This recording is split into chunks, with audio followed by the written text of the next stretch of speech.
Санкт-Петербург коракка сетинне 13 күнүттен 2 андай дутағы арктической правовой форум үлетін сағалата. 2 күннәқ тәрәхін ел сенатынан президентская библиотекаға барар, форуму Ямало-Ненецкая автономная область правительствата етенне соқуны тахарар, онна бұрабы бұхарар институты көғіләнттер еллер. Бу форум сүрін сыла. Арктика серегер ытылылар, государственная политика онна бұрап механизмларын хағасты кырытағын, онна оны туп сыры туғынан кәпсети болар. Бастықы күнге құты дойдуларға кейрер Россия, Канада, онна Финляндия, Чинчиер үйретер кейінеріттен учуынайдар тылаттелер үлелерін сырдаттылар.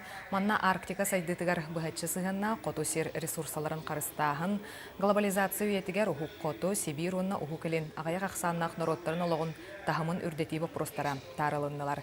Андойдутағы форумға сақасырын рабочай бөліғын Александр Акимов салаяр. Санкт-Петербург Урутуруккуттан Арктика Потугы региондар сайтыларыгар наушнай дәттүнән бараттүнән улахан суалталақ. Онна те Ямало-Ненецкая автономный округ сүрдәғын бәті бұ мұняға тәренітті манны мұняға бияқа форум бұ ұй бүтәхігер әме жокуска көра күйтілдер. Әме Арктика проблемаларыгар. Тоға дейті қапы проблема білген улаханлық сытыр қайда.